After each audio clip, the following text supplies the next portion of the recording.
way we grow and produce food is ever-changing, shaped by consumers and the climate in which we live and farm. Research at all points of our food system is essential for continuously improving food's journey from farm to table. The Manitoba Agriculture and Food Knowledge Exchange explores timely research innovations and applications that make our food system better than ever. Join us for today's podcast. Welcome to the Manitoba Agriculture and Food Knowledge Exchange podcast. I'm Jordan Sisiwa, and today we're going to be giving you some ideas on how to utilize more plant proteins. The Canadian Food Guide came out and they made the suggestion that Canadians start to utilize and learn more about plant-based proteins. So we've got Getty Stewart here, and Getty's going to help us understand protein, how to cook with it, how to eat it, basically just a few little changes in life to make some big impacts. So Getty, welcome to the podcast. Thanks so much for having me. It's great to be here. So first, before we jump into this, what kind of a career have you had? Because I've seen you everywhere, and I've heard rumors that you create food, create recipes, you teach. It's just one of those things where, when you define yourself, how do you do it?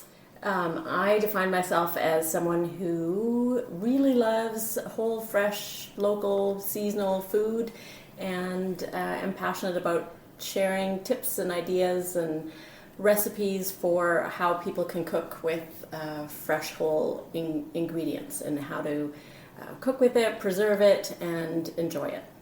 And I love that, because we had Dr. Kim Ominski on the podcast a few weeks back, and she discussed with us something as a researcher that resonated with me. Is she said, as a researcher, I want to give people facts and not tell them how to eat. And I think that somebody like yourself, with the career you've built on just saying, here's how you cook whole foods, you choose the ones you want. And now with the Canadian Food Guide giving us the advice it did, we've got people that are able to choose any version of protein that they want. Absolutely. And eat any whole foods that they want, as long as they're enjoying it. That's exactly right. The new food guide really is heavy on whole foods. It also actually makes the recommendation to cook more often at home, because we know whole foods cooked at home are just so much better for us. And it allows us to enjoy time around the table, and it allows us to be very aware of the food that we're eating, and I think that's a big part of this too. Yeah, for sure. Just really understanding food, or knowing a little bit about the food that you're sourcing, and really goes a long way to being able to enjoy it, feel confident and comfortable with what you're eating. So let's talk sustainable proteins, and let's jump right into this. On how would you create a recipe, knowing that now basically the table's open, you can choose anything you want? Yeah, what I love about this new food guide is it doesn't prescribe, it makes certain recommendations. It's telling us to enjoy a wide variety of foods. It's encouraging us to try plant-based proteins. It is not saying, and I think this is important for people to know, it does not say eliminate meat from your diet, eliminate dairy from your diet. It is recommending that we add and create more variety, and that's certainly a takeaway for me. And so we get to explore all the different types of proteins. And we are so lucky here in Manitoba, because we do produce all the different kinds of proteins that you can possibly imagine. Maybe not nuts, but there's so many different varieties, and we grow it all here in Manitoba. So we are super fortunate about that. And so now our pleasure, our ability at home is to be able to say, okay, what are we going to put on our plate? We have all these options. And certainly here in Canada, we're very familiar with our meat-based proteins. We know how to do our chicken and our pork and our beef. We know how to incorporate cheese into our meals. But now's an opportunity to explore some of those other proteins, those plant-based proteins. And so that's where I'm happy to give a few tips on how do you do that. Well, and I was just going to say, this is the perfect segue into what does a Getty do at dinner time? What, like, if you're making a decision, or heck, any meal, because like you got breakfast options, you got lunch. How do you take your day and look at it and say, okay, today I'm going to make something completely different, or I'm going to make a substitution of a chicken breast for tofu? Yeah. So when I'm on my full game, and so this doesn't happen all the time, but when I'm really firing on all cylinders, I do make a weekly meal plan. So I'm not stuck making the last minute decisions. I'm just going to stop right there. And the reason that is something that is a skill set for you, we should have talked about this off the start, is you have a degree in home economics. I do. So you're a cheater on that front. Yeah. So I'm a planner. I have a little bit of background on this for sure. And I also have a bachelor in education, so I could technically be a home ec teacher. But I choose to teach adults in community settings and in workshops. But yes, I do have that skill set.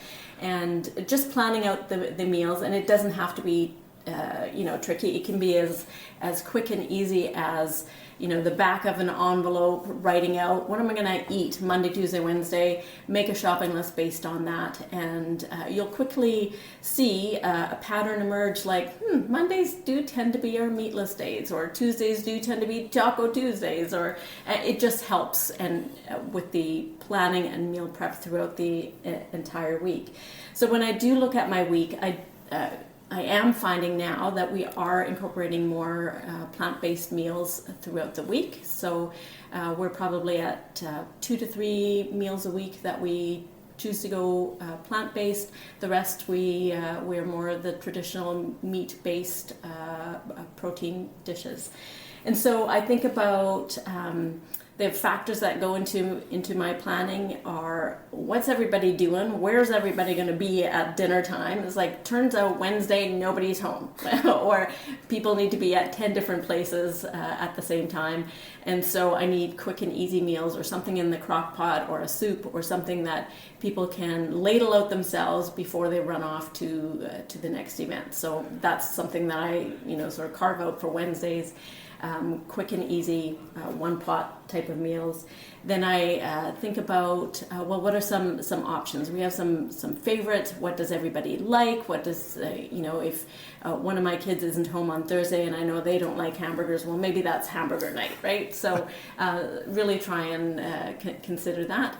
And then just flavor and what we like and what I feel like making, what my schedule looks like, and then mix and match and really create a nice variety. I often start with Sunday night dinner. What can I make that I can then repurpose on Monday night or Tuesday night? So if it's chicken dinner Sunday night, I'll save that chicken for something on Tuesday, maybe that taco night. And then Mondays, I'll do something different. Maybe use those leftover veggies, the potatoes, and maybe make a tofu shepherd's pie using the leftover mashed potatoes and vegetables and try that. So normally I may have used ground beef for that shepherd's pie, but knowing that I want to incorporate more plant-based proteins, I'm going to try the tofu in there and see what that looks like. My mouth is watering as we're doing this. We're too close to a meal as we are right now. So here is what I'm hearing as you're talking is you're listing a lot of what I would call a whole food. We're not talking, you haven't said I'm going to go buy name brand X and heat it up. Yeah. We're talking about cooking real food. And this is something that I as a health person in general, when I was in university, when I started to learn how the human body works, when I started to get really passionate about health, I was shocked at how much cooking real food affected my health and well-being. I thought before I was eating well by taking things that were healthy out of a package. Right. They looked like whole foods. But this is something to advocate on. And being from Manitoba, like you said, we've got all of those protein sources. We've got all of the plant-based foods that you could want. So let's kind of discuss that on Yeah. cooking and whole foods and Manitoba. Yeah, absolutely. The whole foods approach is definitely sort of where my bias is. I really do prefer cooking foods that I can identify and I know what I'm cooking versus the packaged food. And that's part of Canada's food guide recommendation as well, is cook less processed foods. And I know that a lot of the plant-based vegetarian, vegan style foods that are available on market are pre-packaged and processed. But we don't have to go that route. Let me share with you some of the whole foods that are good plant-based proteins. So starting with, this is probably my favorite and the type of food that is most easily incorporated into people's existing diet is our pulses, our beans, our chickpeas, our lentils, and those kinds of things. So pinto beans, black beans, all of those. And the good news is, like, you don't have to go to the dry state and try and soak them and then cook them. Is go reach for the canned beans. They are every bit as nutritionally sound as if you were starting from super scratch. So don't be afraid or concerned with using canned beans. And you said it there, don't be afraid. This is, again, something that as a non-chef, as a kid that grew up, in the country playing sports, running around, I didn't cook until all of a sudden I found myself not in my parents' home. Yeah.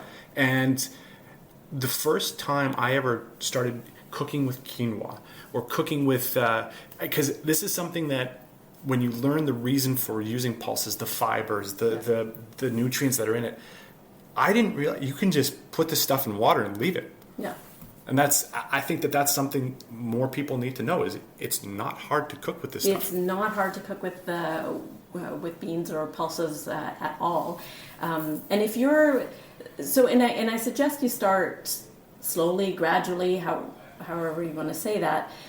So if you're making a pot of chili and it's your favorite beef chili, you're probably adding a can of beans to that, right? And because chili demands some good beans. So be sure to rinse off your canned beans very well. That helps reduce some of the sodium in them. I'll accept your small beans and tomato sauce. You want to keep that sauce in there.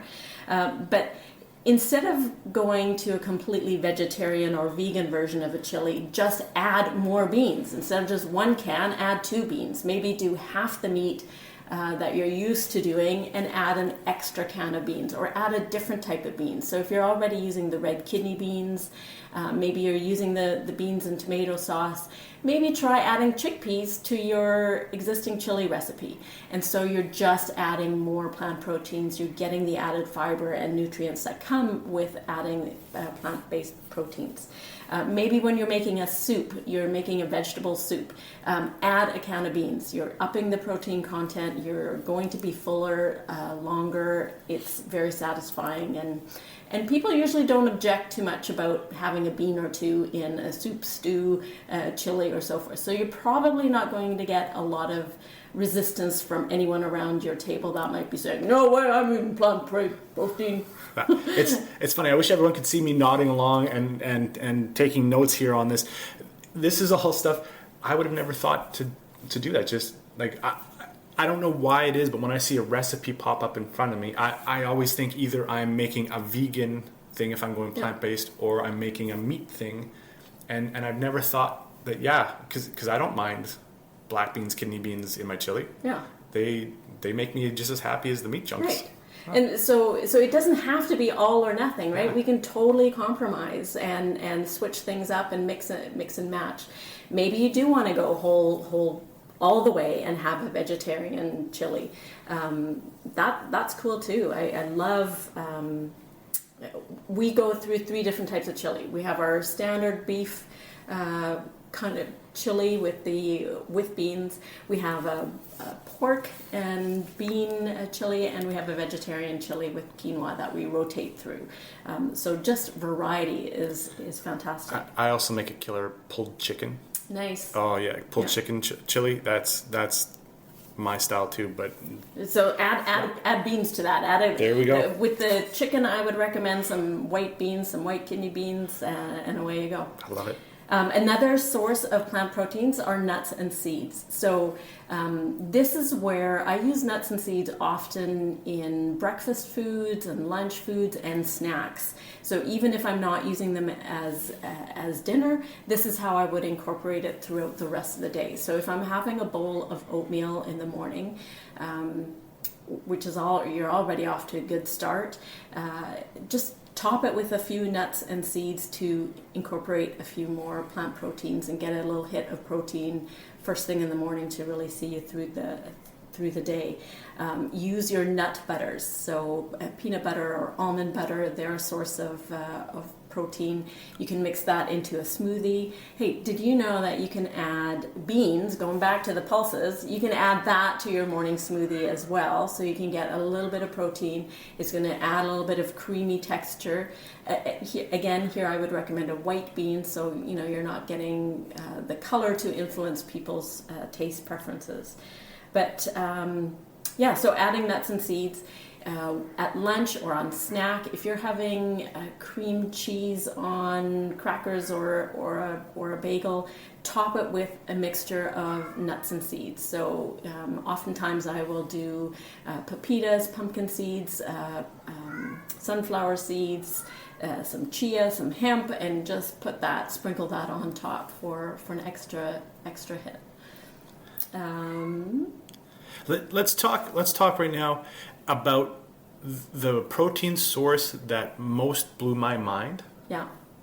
Wild rice. Wild rice and your whole grains. Yeah. So wild rice, of course, technically being a seed, but we call it a whole grain and we treat it as such. So for sure, your whole grains have the bran, the germ, and the endosperm all still intact. So you're getting the complete, the whole grain. Yeah. And so when you turn to those, you do get some protein. Now, all of these protein sources aren't necessarily all the same density and that you might get in an equivalent amount of meat protein. But the idea is over the course of the day, over the course of several days, if you continue to add these plant proteins at breakfast, lunch, dinner, throughout snacks, sort of throughout your day, you're going to get all the protein that you need, and you don't have to worry about it. So do eat your whole grains, eat your brown rice, your wild rice, your buckwheat, your whole wheat couscous, sweet corn, popcorn, those all count as whole grains as well. And this is the exciting part, and this is kind of how this whole podcast came together, is this is the kind of research that's being done at the University of Manitoba. The Faculty of Agricultural and Food Sciences, they've got a lot of amazing research on plant-based proteins and how to utilize these products and the amino acid content, and that's something that you're going to see coming to the forefront as this goes. Because, like I say, as somebody that thought I've got a degree in how the human body works, I know a little bit of nutrition. I was stunned by how easy it would be to get protein in plant sources and how easy it is to cook and prepare this stuff. Again, I don't know why I thought whole barley was going to be the hardest thing in the world to cook with, but it's just put it in a pot, boil the water, put it in, bring the water back to a boil, put the lid on just like it's rice. Yeah. It's as easy. If you can cook rice, you can cook any of the whole grains. Absolutely. And this is, again, we're here in Manitoba. Guess what we grow? We grow wheat, we grow barley, we grow oats, we grow buckwheat. So these are right in our backyard. So we just need to pay attention and figure out, how do I cook wheat kernels? They're sold in the store as wheat berries. How can I cook those and use those instead of white rice? Not only are we supporting our local agriculture instead of buying rice from overseas, but we are benefiting from having those whole grains. Now, when we combine the whole grains with the pulses, so think of some of your classic Mexican dishes. So you mix rice and beans and corn, you've got yourself a complete protein. So now we're mixing whole wheat and some beans and some veggies or some corn. We've got ourselves a complete protein that could, and it's a powerhouse. It'll be filling and satisfying. And this is what our ancestors would have eaten as well. And we learned that from cultures like Mexico, where they're still combining these different sources of plant protein. And you can keep it local, you can keep it fresh and exciting. Getty, thank you so much for all of these tips and so much more. We didn't even start picking your brain on this stuff. This is just there's so much more. This is just the start, and I'm looking forward to, I know we're going to have you back on to talk more about just how whole foods affect the body and the easy ways that there are to get more quality food, as the Canadian Food Guide describes, into your diet. So thank you so much for all the knowledge. It's been a pleasure. Thank you.